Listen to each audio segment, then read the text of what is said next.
I had left work a bit late that day. The sky had already darkened, but it wasn't a problem for me. Taking the night train to the countryside had become a routine. I was heading to my aunt's place in the capital since I had an event to attend there in the morning. This time, taking the train seemed more convenient. The station was quiet. It was around 9:30 p.m. I had bought my ticket online, so I went straight to the platform. When the train arrived, I boarded my carriage. There weren't many people inside. In my compartment, there were only 2 other passengers, a middle-aged man and a girl who looked about my age. Everyone was quiet, either playing with their phones or just resting with their eyes closed. I put on my headphones, turned on some music, and started watching the lights passing by outside the window. About half an hour passed. The train swayed rhythmically as it moved forward, and I felt a strange sense of calm. In this stillness, I began reading.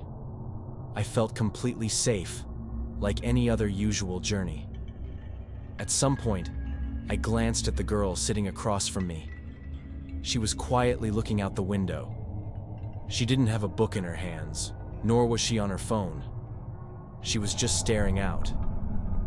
It struck me as a bit odd, because it seemed like she was waiting for something. But I thought to myself, maybe she was just lost in thought. I often find myself in such moments. Everything seemed normal and ordinary. There was nothing unusual. The girl suddenly stood up. Quietly, without saying a word, she grabbed her bag and left the compartment. At first, I thought she was probably going to the bathroom.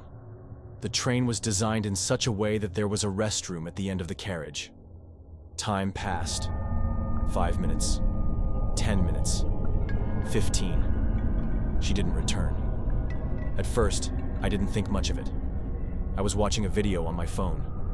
But as time went on, a strange sense of unease began to creep in. The silence around me sounded different, almost heavier. I got up and stepped into the aisle. The bathroom door wasn't locked, and no one was inside. I walked all the way to the end of the train, but I couldn't find her. I checked other compartments. Some people were sleeping, but she wasn't there. The strangest part was that the doors were locked. They don't open when the train is moving. There hadn't been any stops at the station either. Maybe she moved to another carriage, I thought. But when I asked the passengers in the next carriage, no one had seen her. I asked the conductor, but at first, he didn't seem too concerned. Maybe she got off at a stop, he suggested. But the train hadn't stopped for the last 40 minutes. We were all in our compartments when it last stopped. By the time the girl left, we were already in the middle of the journey, and it wasn't possible to get off. I asked about the camera footage, but they told me there are no cameras inside the carriage on night trains. All that was left on her seat was a scarf and a half-empty water bottle. No one understood what had happened. When the train reached the final stop, only 2 people got off, me and the old man. The girl was gone. Turns out, she was never even registered in the system. Her name didn't show up anywhere. When the train stopped at the station, I felt an odd emptiness inside. Normally, I would get off the train and continue my journey without a second thought. But this time, something had changed. I felt like I was carrying the responsibility of someone's disappearance. Before leaving the station, I approached the train staff again, hoping I might learn something from the conductor. I told them about the girl, mentioned the seat number, and even mentioned that her belongings were still on her seat. The conductor gave me a serious look, but then nodded and said, "The registration system shows that seat was empty. If someone was really there, they didn't have a ticket. We don't have them in our list." That's when I realized no one was going to look into this any further. It felt like they thought I was making up a story. But I was sure. That girl was real, and she had been there. The next day, I did some research online. I checked forums and read about other people's experiences traveling by train. One person had shared a similar story from a few months ago. A night train, a quiet carriage, and a passenger who suddenly disappeared. That person also mentioned how no one believed their story. I thought about going to the police, but there was no case, no name, no proof, no cameras, no registration, no witnesses. If I went to the police and said, "A passenger disappeared on the train," they'd laugh. Days passed. I didn't travel by train for a long time after that trip. The incident stayed in my mind. I can still picture the girl's face clearly, but I'll never know. Who was she? Where did she go? And most importantly, how did she vanish? I just live with this one question. If someone can disappear without a trace, silently, then this could happen to anyone, at any time.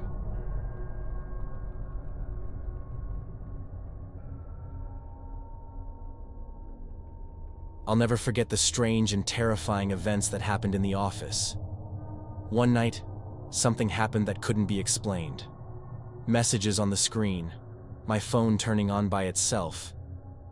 It's hard to describe that moment, but the fear still stays with me. Today, I'm here to share with you what I experienced.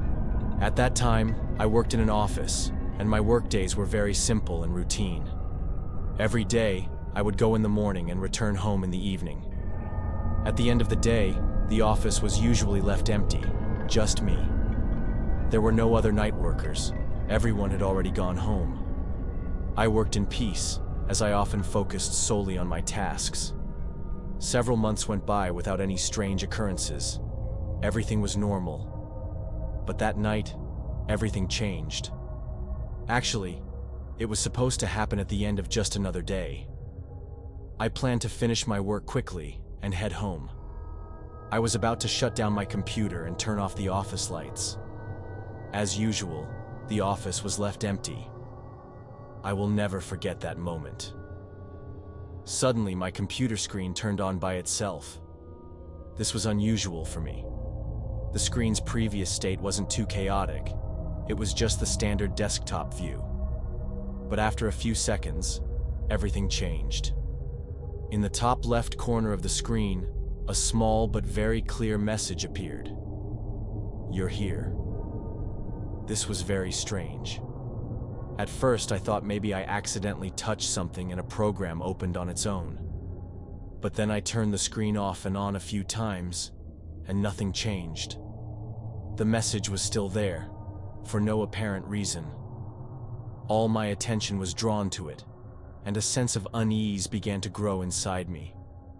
But the strangest part was how that message felt like it was written directly to me. I still didn't understand that nothing was normal, but despite how simple the event seemed, it caused a significant shift in my mood. I tried to repeat the moment and analyze it, but I couldn't figure out how to explain what had happened.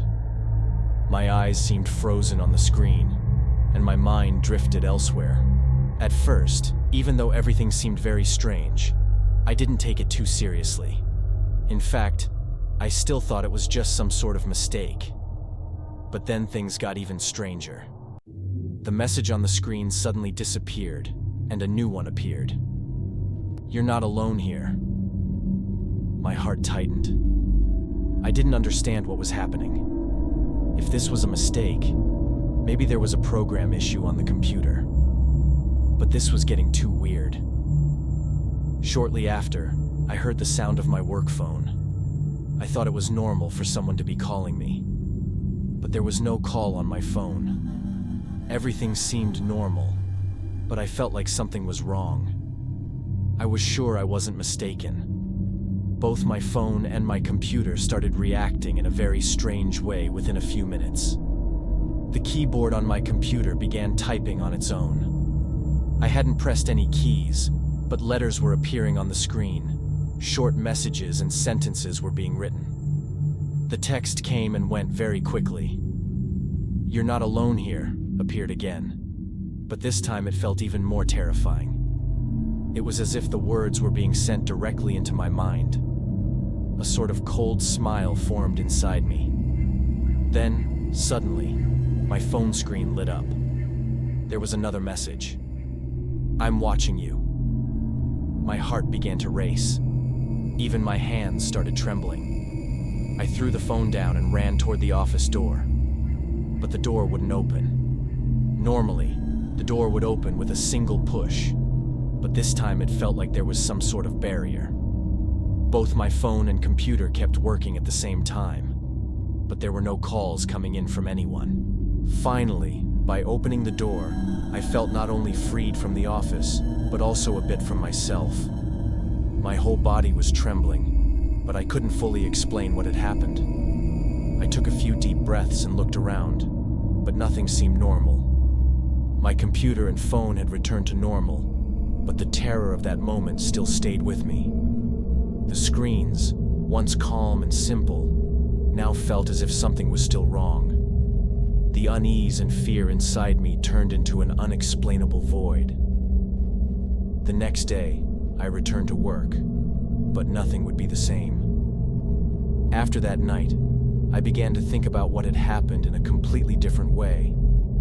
Some thought it was just exhaustion and a psychological state, but I'm still not sure. Since that night, nothing strange happened.